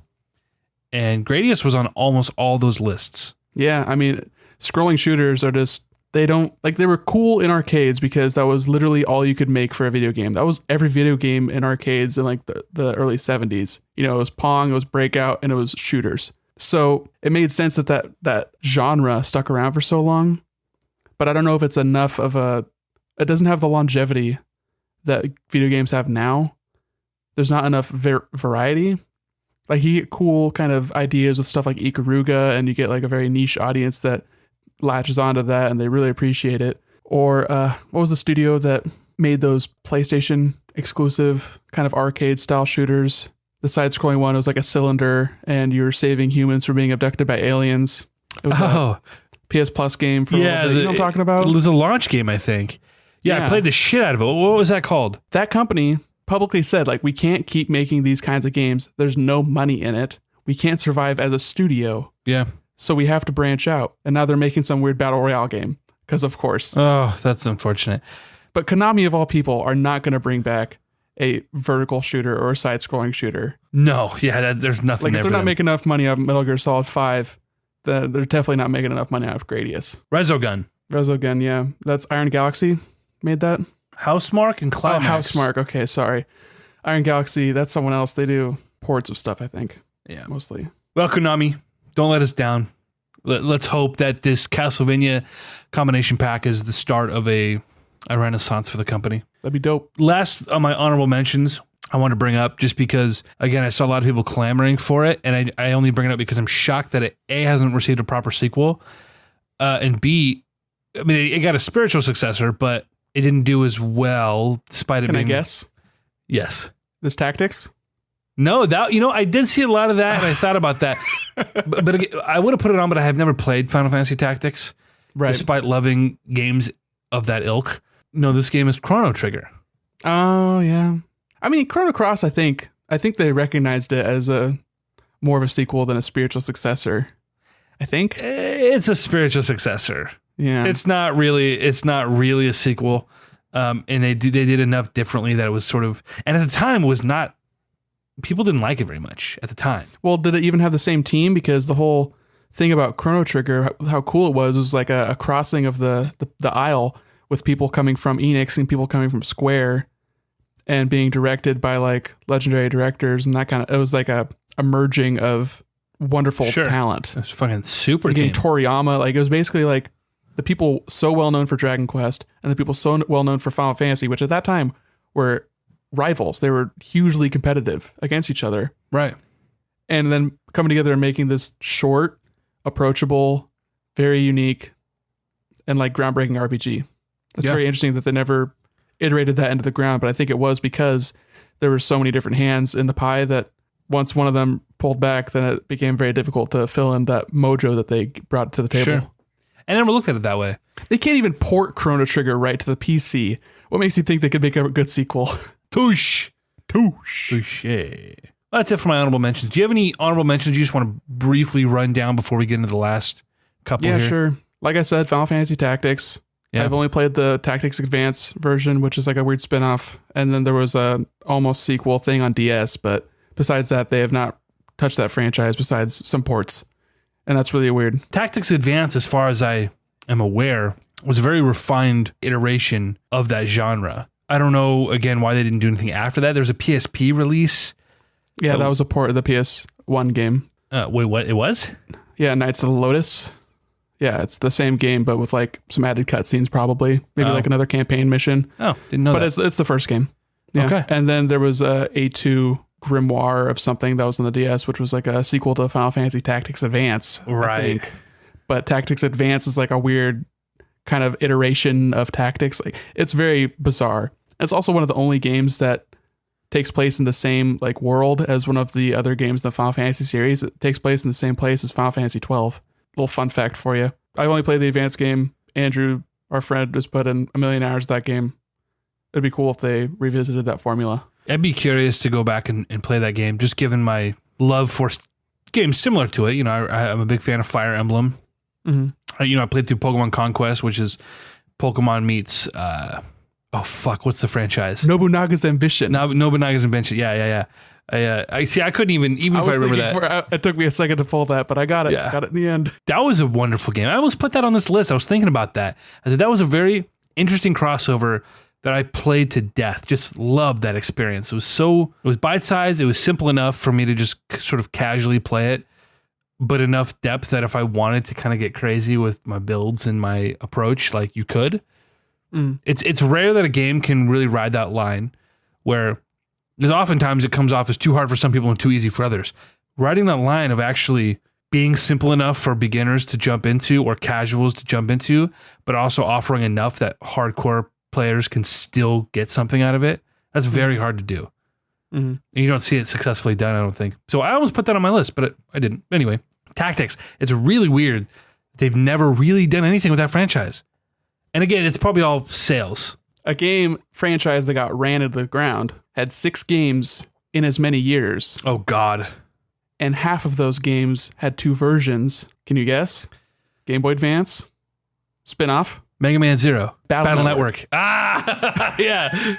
Mega Man Zero only had 4 games. Yeah, it had 4 games, and then a DS game that was a collection of the previous 4. Right. So Mega Man Battle Network, yeah. Okay, I was like, Network. You had me there for a second. I was like, no, I know. Yearly release. First 2 games were just 1, and then 3 through 6 had 2 versions each. Just so many. And by the time the 6th one came out, everyone was complaining, oh, this is just a bunch of asset flipping. This is just it's too much. So Capcom, in typical early mid-2000s Capcom fashion, just left it in the dust. Naturally. They wanted their own kind of Pokemon where they're getting different versions and trading and all these kind of RPG battle systems. It was like a tactics RPG, but real time, where you're on this grid and you're moving around, avoiding enemy attacks. I have not played nearly enough of it to be like really jonesing for it, but it's with Capcom revisiting their older series and bringing them back in collections. I wonder if we're going to get a Mega Man Battle Network collection. It shocks me how little self-awareness these companies have. These are these giant freaking conglomerates full of businessmen and experienced artists and masters of their craft. And just, there's so many heads. How is it that these companies routinely have their heads so far up their own asses? It's totally oblivious. Just a combination of business does not mix well with art. And it's hard to get that balance right, especially when the business people are holding the purse strings and they're dictating the time limits that you're be able to put into these games. Yeah. Say, we need another one of these next year, this time, do it. You get this much money, you get this much staff. Yep. And we'll check back in with you every 3 months, see if you're meeting your deadlines and your goals, and we'll see if we continue this series. You know, that's tough, but they have to be tough in order to, you have to put limits on creators, otherwise they're just going to keep creating and it's never going to get done. So it's a very tenuous push and pull, a lot of stress, I would imagine. Right. So let's see, I've got 2 more on my list that I kind of want to get in depth on. I got 3. Yeah, I might have a 3rd one, but we're pretty crunched for time right now. So I wonder if we'll have the same one. I doubt it. Let me just go shortly on about my desire for another Golden Sun game. I knew you were going to, I didn't put it on there because I knew you were going to. Did you play any of those? I started the first one, but I never really got into it. All I remember is the boulders falling down on your village. Yeah. At the beginning of the game. Yeah, dude. That's a very, very pivotal moment in the game. It's the first and it's the storyline. The storyline follows into the second game where you think one of the characters is dead, but they end up being washed away down this river, and you start playing as that character instead. You join it. You make a new party that's very similar because you all have the same different adepts. That's pretty cool. Like the type variety. I like that. I think it was pivotal for me, and I got it fairly early in me having a Game Boy Advance, which I didn't have it at launch, but I think I had it maybe a year or 2 later. Okay. And I remember renting maybe Golden Sun. I borrowed one of them from Andrew Serino. Shouts out. Yeah, just a really random memory. You know, those middle school. It was the time where I was most actively renting games from Hollywood Video or Game Crazy. Yeah. And Game Crazy had Game Boy Advance rentals. That's when I rented Fire Emblem. And we rented the same cartridge. That wasn't the same game, but we'll how many times have we referenced this story? But Golden Sun, really cool. It was developed by Camelot, and most people know Camelot nowadays for them making the Mario Tennis and Mario sports games generally. But they originally started as a Sega RPG house, and they made the Shining Force series. It's so weird that an RPG developer made RPGs for like 9 years, from the Master System to the Genesis, and then I don't know if they worked on anything with Saturn, but they their first Nintendo title was Mario Tennis on the N64 in '99. And it's just so weird that they do that. They do Mario Golf. Well, they also did Everybody's Golf on the PlayStation, which is a franchise they still do. So they go from RPGs to golf to tennis to golf again, and then to this RPG for Nintendo on the Game Boy Advance. And it was basically a launch game in Japan. We didn't come to the US until August, so like a year or a month after the system launched. Just very interesting that Nintendo would have this JRPG-ass JRPG, like anime. It's like a PlayStation game in the way it's set up the battle system, the way the sprites move. It's a lot more in-depth than a SNES kind of JRPG. It's Final Fantasy Nintendo. I thought it was really interesting in how they designed the battle mechanics with the Jin that you find, the Genie. Right. Just a weird spelling of genies, but the different types of those and combining them gives your characters different moves in battle. All the characters have different powers that you use in the overworld for solving puzzles. And it was a really cool game, really great story, very fantastical. And the sequel was an actual sequel. And there weren't many games that I played back then that a video game would told the story and pick it up in the next iteration. So when I played Lost Ages? And then Dark Dawn was the third one, which I never played. But it was really cool to pick up a different side of the story that's happening concurrently and then follows the story afterwards. These two different parties.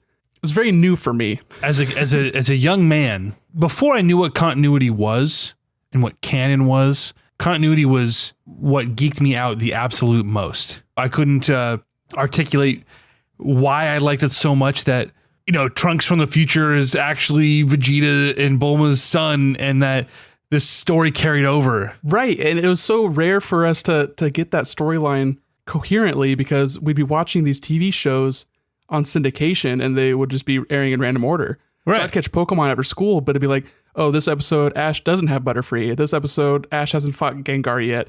Right. It's just like, we don't know what's going on, which is what was so cool about Gold and Silver, is that it was like an actual sequel to Red and Blue. Right. And you're going to go back to this place that you know so well. You know what? Speaking of Pokemon anime, it geeked me out when I realized that in the first episode, the Pokemon he sees, the rainbow Pokemon, is Ho-Oh from the second generation. Oh, yeah. That was like a did you know Pokemon trivia fact in the early 2000s for so long. Like, did you know? We actually saw this Pokemon.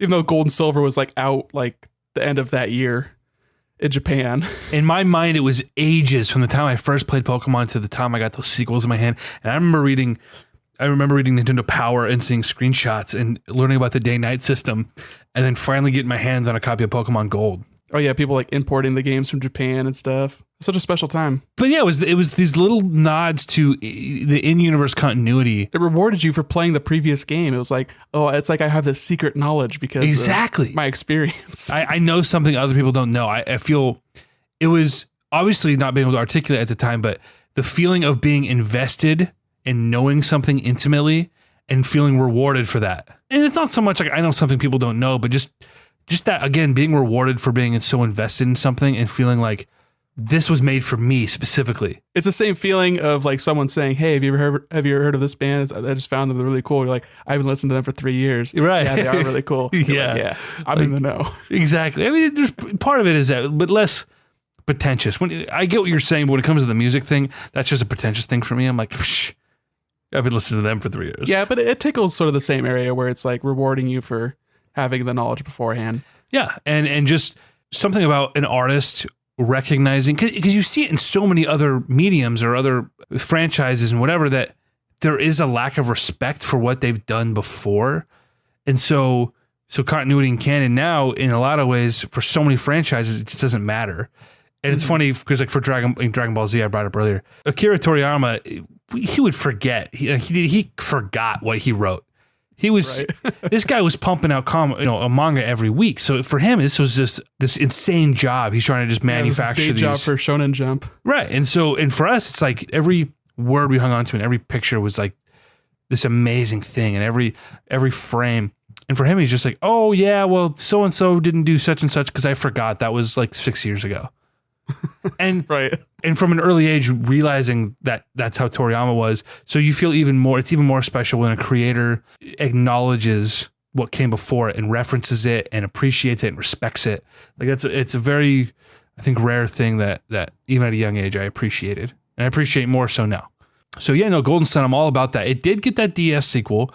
Don't know if it's any good. By all accounts, from the reviews I read when it was, coming out, it didn't interest me, and that's a bummer because I love the first 2 games so much.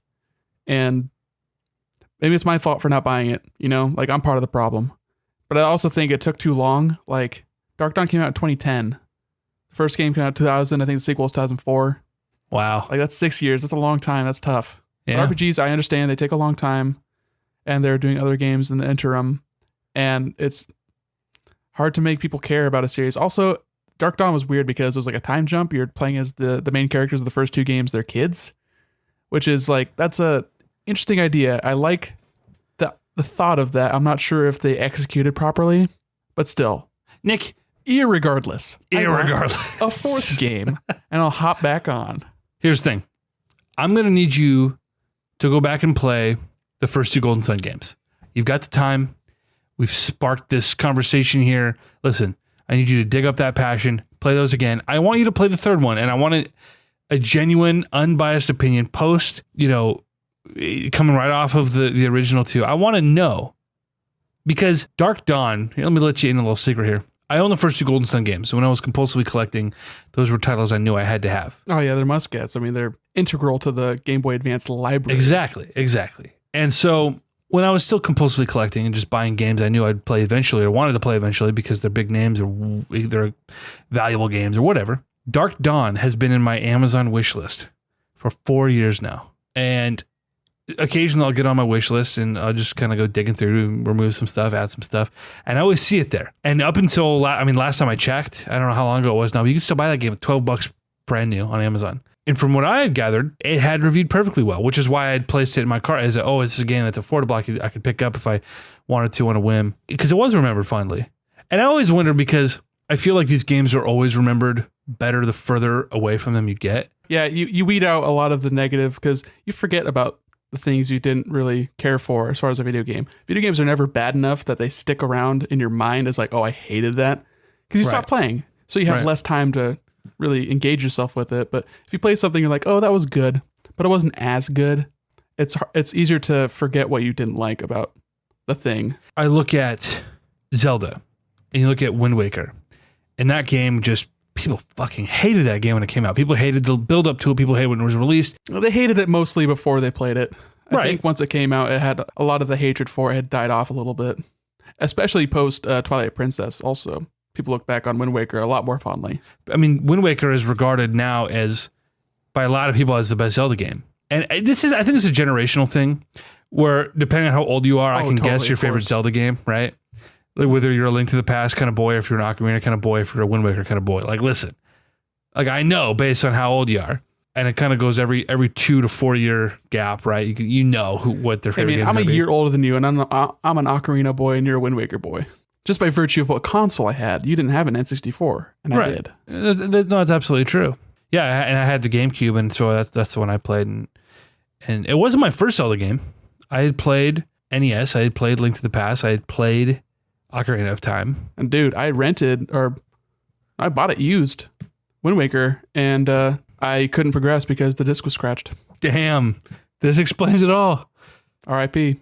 How far did you get before it froze up? I think I got to the fight against the bird.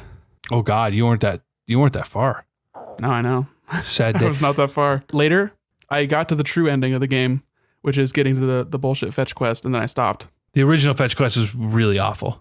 Yeah, and I was playing that on emulator before the remake came out. The remake really, really but fixed that game. I got that far in the remake also, I believe, maybe? No, I think I got to the two dungeons where you're chaperoning Medley and the weird Korok boy. The little leaf man. Little leaf man. I'm not going to lie. Even in the remake, I got to the very end of the game and I just had to get a guide out. Even though they really fixed that fetch quest, I still was like, all right, I just want to get to the boss fight and call it good. And it was too recent for me. Like I had just figured it out, and figuring it out was the fun part the first time. So it was just me doing the thing. The second time, it wasn't as fun. Fair enough. Give me another game on your list. I've got 3 games here. And just given the time here, I'm going to list all 3 of them. I'm going to let you pick which one we're going to talk about. And for those of you listening, if you want to hear about the remaining 2 games at any point, write into us and we'll maybe do a little 20 minutes at the top of the next pod. However, we only have time for one. So 3 games in no particular order: Tony Hawk Pro Skater, Age of Empires, and Castle Crashers. I don't even want most of those to come back. I don't want any of those to come back, really. First off, Tony Hawk, Okay. they killed that unceremoniously with Tony Hawk 5. Even more reason to do a Tony Hawk 6 and do it properly. I just don't want Activision to have that property anymore. I'd rather just someone else do another skater game that's not Tony Hawk related at all. Just get that same gameplay. Doesn't have to have Tony Hawk, doesn't matter. Just give me some cool tunes, some cool 90s, early thousands punk and nu metal, some ska, and just do tricks for 2 minutes or 1 minute and just have a score chase. We had the skate games. Yeah, but those weren't timed score chases. Those were different things. They were trying to emulate skateboarding more. I don't want that. I want to do cool tricks. You want an arcade I can't game. skateboard in real life. I can't real skateboard in fake life either. I just want to press triangle and do a kickflip, you know? That's why I think there's room for the Tony Hawk Pro Skater series to go back to its arcade roots. They went wrong.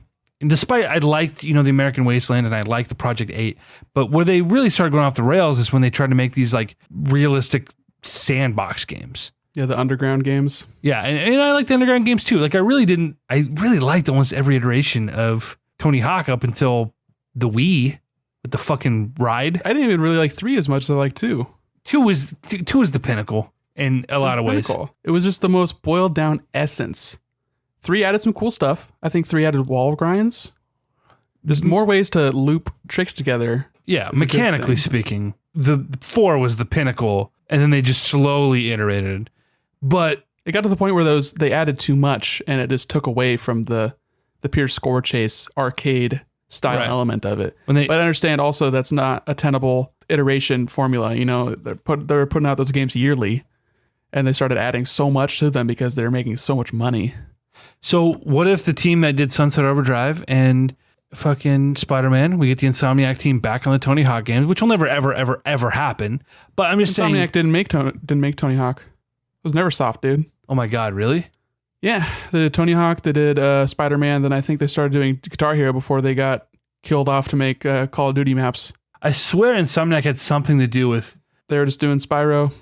I'm just in my mind, I'm just thinking so because everybody compared Sunset Overdrive to basically being Tony Hawk with guns. Yeah, it was a lot of grinding. Kind of an interesting sort of parallel there. Sure. I understand where you're coming from. Yeah. Well, get Insomniac on a fucking...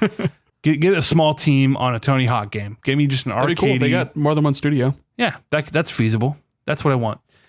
So what else from that list? Anything else you want to talk about? I don't really care about the real-time strategy kind of stuff. And then Castle Crashers, I think, was just a flash in the pan, dude. Like, it was just a fun sort of zeitgeist, in-the-moment kind of game.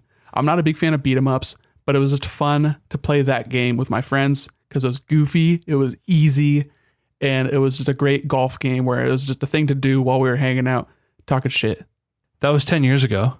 We're older, we're wiser. Why not do that again with something fresh? I don't know. Why not, Nick? Because beat-em-ups are a bad genre. I disagree with that. I think they're a simple genre. They're a genre that it's very easy for them to overstay their welcome, but to call them a bad genre, I think that is disingenuous. I think it has a very low ceiling. Yes. For variety. Yep. How do you differentiate between games? Like, there's just so much mechanically you can do to make them interesting, and they don't interest me to a great extent. Castle Crashers wasn't fun because it was a fun game to play. It was a fun thing to do while you're hanging out with friends. That's my experience with it, at least. You have anything else on your list that you want to dive into before we wrap this up? Yeah, I've got a couple. Mentioned a lot of RPGs, but Dark Cloud was a pivotal game for me for the PlayStation. And then also I wanted to mention, give us a freaking Fusion sequel. Let's push that timeline forward instead of just doing more and more Prime games for Metroid. Do you think that's possible if Prime 4 is a success? Do you see them doing what Zelda did, where they would do a 3D Zelda and then they do quote-unquote 2D Zelda? It'd be really cool if they just took the groundwork that they put down with Samus Returns, and instead of doing a remake, just do a follow-up to the story in Fusion. Because I like the story in Fusion. I know a lot of people kind of bag on Fusion a little bit as being too linear compared to the other Metroid games, but I found it to be a wonderful game to play. I thought the story was eked out fine. Like, yeah, sure, it was a lot of text, but it focused so much on gameplay that the text was just like a cool thing to do while the game was loading. Right. Like, oh, here's a little story between this robot and Samus and this strange doppelganger that was this SAX, Right. What else you got? One other honorable mention. The Wario Land games. There hasn't been a Wario Land platformer in a long time. I never Last played one those. was 2008 on the Wii. Well, it started off as like a weird Mario Land spin-off for Game Boy. Right. And then they started showing like a lot of really cool creativity in Wario Land 2, where instead of like losing lives, you would just lose coins. So instead of being punished and being sent back to the beginning of the level every time, you're just like, oh, well, you're invincible, but the goal of the game is to have as many coins at the end as possible. Made it for a very replayable sort of game, especially for a handheld. That's really cool. And a lot of really cool like power-ups where being hurt by enemies would cause Wario to go into a different state. So you'd be like blown into a bubble, and then you could float up to get somewhere you couldn't get to before. You'd be flattened by a falling block, and then you could fit through small areas that you could fit into before. Very interesting sort of level design in that way. Well, we haven't gotten a Wario Land game because it's just biting Mario, and Mario already does Mario. So why have two games doing the same thing? That doesn't make any sense, Nick. And Wario is a truly unlovable heel. Hey, you watch your fucking mouth. You fucking watch it. And nobody even knows if he's actually related to Waluigi. Wait, that's not canon? No. What the fuck? That makes no sense to me. They're just like weird friends. Or are they? It's not delved into because Waluigi isn't a real character. Listen, they're actually lovers. I would not be judging of that. Well, good. I mean, I would be judging in that they're both just weird, awful men, but that's not what I'm judging them for. At least they have each other. Yeah. Someone's got to love them. Oh, man. It's not going to be me. Well, my friend, it's a good place to wrap it up. That's a lot of games. Yeah. This isn't even half of what, like I said, I was doing some research into what other people have said. And a lot of games out there and seemingly successful franchises that just disappeared. Yeah, it's just, for me, it's interesting to follow the creative minds behind these games and see if they're doing other stuff, if they're just like, well, I'm done with that chapter of my life. Right. I'm going to move on to start making other games. That's why we're not doing this series anymore. It's like, oh, they just didn't sell. Or they didn't sell as well as we wanted them to. We're in this era of remakes now. Not era. I feel it's more of a season. This will pass, and it'll occur again down the road. But it's interesting that we're clamoring for all these games, but like, don't we have too many games as it is? Oh yeah, definitely. It's but too that doesn't many mean games. that as soon as a game comes out, it becomes dead to you. You only care about the game until it comes out. Well, not until it comes out, but until I've bled it dry of all the fun I can, possibly leech Just from saying, it. it's a lot easier to be excited about a game that hasn't come out yet. You have a very finite amount of excitement that you can have for a game that is out. Right. And you can't play more than one game at one time. The people who can do that are crazy. I don't understand that at all. I used to be that guy who I just start games willy-nilly, but I quickly realized like that's not feasible, and you just have to pick one and play it and enjoy it. And if you're not enjoying it, stop. That's my thing with games is games are supposed to be fun. It's supposed to be a hobby. So if it's not something you're enjoying and you're not gleaning any sort of satisfaction from, because games aren't always supposed to be fun is a broad term. Engaging. Games can be difficult and frustrating and just maddening on several accounts, but they're still engaging. Like you said, you're still deriving some sort of twisted satisfaction from it. You have to be growing from playing the game. Right. Yeah, that's our list of remakes that we want. I think my headphones literally just died. Yeah, you're done. You can't hear me. Of course, they literally die. That's the Console Crusade podcast. We're going to wrap it up right here because Nick can't hear me. He's saying things. Are you wrapping it up? Is this the Console Crusade podcast? Can you find us at consolecrusade.com? Can you email us at feedback@consolecrusade.com? Can you follow us on Twitter at console_crusade? I really stumbled on that one. It's tough. You can follow EJ at ejiggle. Follow me at Presh Till Death. This has been the Console Crusade podcast. Give me that ka-chow, EJ. He's laughing now, and I don't know what the fuck he's saying. Can you hear me? I can hear you just now. Right now, yes. Yes! I'm alive, baby! Fuck! What happened? My headphones died, then I tried to get it to come out of my speaker, but then you couldn't hear me. It's a fucking nightmare. My Skype locked me into my old Skype account. It's fucked up. All right, give me a real countdown. Guys, this has been the Console Crusade podcast. All right, the Technical Difficulty Podcast.